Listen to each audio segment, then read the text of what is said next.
Hi friends, namaste. నేను మీ Vijayalakshmi. Welcome back to taste the best. ఈరోజు మన రెసిపీ వచ్చేసి ఎగ్ పొంగనాల కర్రీ. వినడానికి చాలా వింతగా ఉంది కదా, కానీ చాలా టేస్టీగా ఉంటుంది. చేయడం కూడా చాలా సింపుల్. ఓసారి తప్పక ట్రై చేసి చూడండి. ఎగ్ పొంగనాల కర్రీ కోసం నేను 5 ఎగ్స్ తీసుకున్నానండి. మీ ఇష్టం ఉంటే మీరు ఎన్ని ఎగ్స్ అయినా తీసుకోవచ్చు. మీ ఇంట్లో మనుషులను బట్టి అన్ని ఎగ్స్ తీసుకోండి. ఆ ఎగ్స్ని కొట్టి ఒక బౌల్లోకి తీసుకుందాం.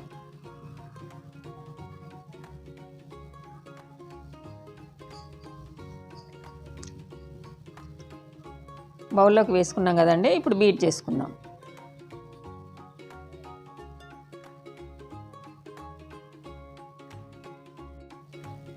దీంట్లోకి ఇప్పుడు 1/2 స్పూన్ సాల్ట్ వేసుకుందాం.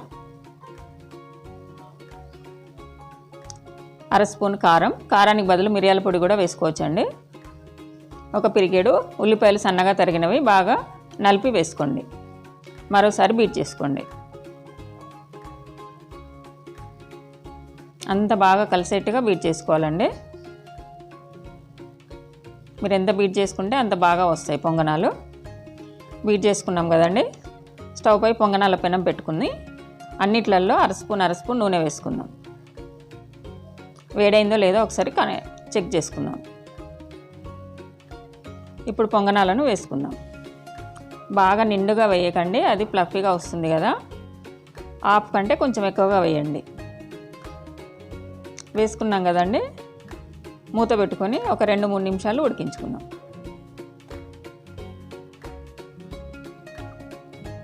ఉడికిపోయాయి కదండి, తిరిగేసుకుందాం.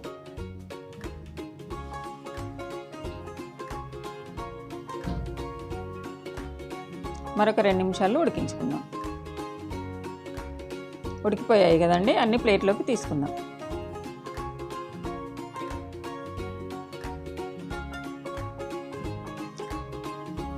మరోసారి కూడా కాస్త ఆయిల్ వేసుకొని పొంగనాలు వేసుకుందాం.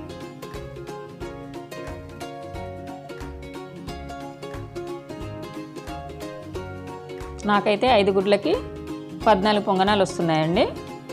మీ ఇంట్లో మనుషులను బట్టి మీరు చేసుకోండి.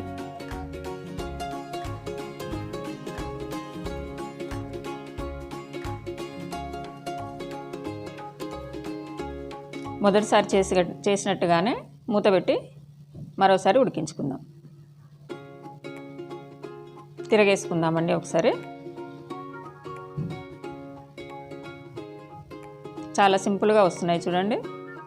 మరోసారి మూత పెట్టి ఉడికించుకొని తీసి ప్లేట్లోకి తీసుకుందాం.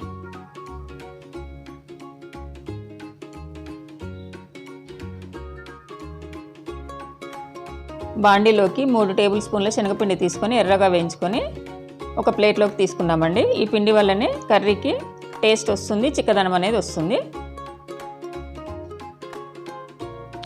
ప్లేట్లోకి తీసుకొని పక్కన పెట్టుకున్నాం కదండి. మళ్ళీ బాండీ పెట్టుకొని 3 టేబుల్ స్పూన్ల ఆయిల్ వేసుకుందాం. దానిలోకి ఒక టేబుల్ స్పూను జీలకర్ర వేసి వేయించుకుందాం. ఒక 1/2 కప్పు ఉల్లిపాయలు వేసుకుందాం. ఒక 4 పచ్చిమిర్చిని చిన్నగా తరిగి వేసుకుందాం. ఇవి ఎర్రగా వేయించుకుందాం.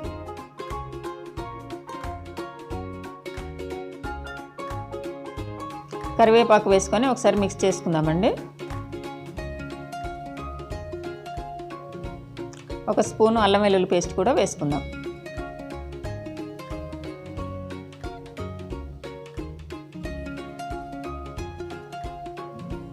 అది పచ్చివాసన పోయేంత వరకు వేయించుకుందాం.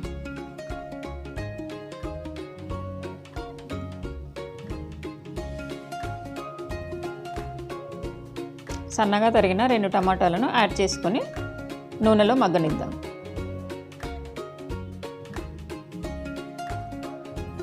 మూత పెట్టుకుందామండి, తొందరగా మగ్గిపోతాయి.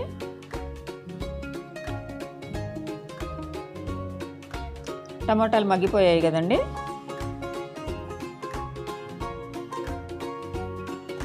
ఇప్పుడు స్పైసెస్ని యాడ్ చేసుకుందామండి. 1/2 స్పూన్ పసుపు, 2 స్పూన్ల కారం, 1 స్పూన్ ఉప్పు. ముందు పొంగనాలలో ఉప్పు వేసుకున్నాం కదండి, చూసి వేసుకోండి. 1/2 స్పూన్ జీలకర్ర పొడి, 1/2 స్పూన్ ధనియా పౌడర్ వేసుకొని మొత్తం మిక్స్ చేసుకుందాం.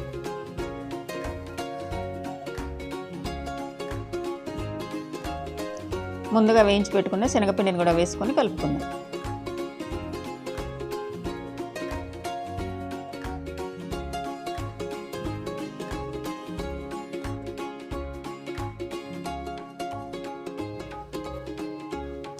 రెండు నిమిషాలు మూత పెట్టి మగ్గించుకుందాం.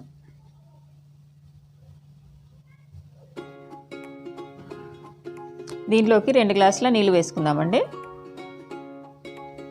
ముందు ఒక గ్లాస్ వేసి కలిపి చూసుకోండి. చిక్కగా ఉంటే మరో గ్లాస్ వేసుకోండి.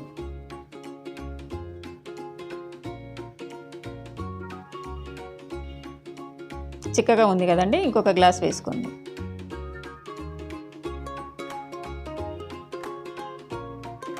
కూరకి చిక్కదనం వచ్చేసింది కదండి. ఒక 2 నుంచి 3 నిమిషాలు మూత పెట్టి మగ్గించుకుందాం. మగ్గిపోయింది కదండి. దీంట్లోకి ముందుగా తయారు చేసి పెట్టుకున్న పొంగనాలను వేసుకుందాం. అంతా కలిసేలా మిక్స్ చేసుకుందాం.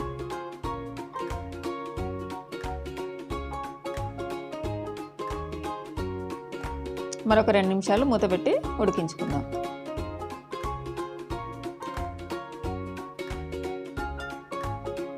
చివర్లో అర స్పూన్ గరం మసాలా వేసి మిక్స్ చేసుకుందాం. పొంగనాల కర్రీ రెడీ అయిపోయింది కదండి. బౌల్లోకి సర్వ్ చేసుకుందాం. కొత్తగా ఉండే ఎగ్ పొంగనాల కర్రీ రెడీ అయింది కదండి. మీరు ఒకసారి ట్రై చేసి చూడండి. లైక్ చేయండి, షేర్ చేయండి, సబ్స్క్రైబ్ చేసి పక్కనున్న బెల్ ఐకాన్ని క్లిక్ చేస్తే నా కొత్త నోటిఫికేషన్స్ అన్నీ మీకు వచ్చేస్తాయి. మరొక మంచి వీడియోతో మీ ముందుకు వస్తాను.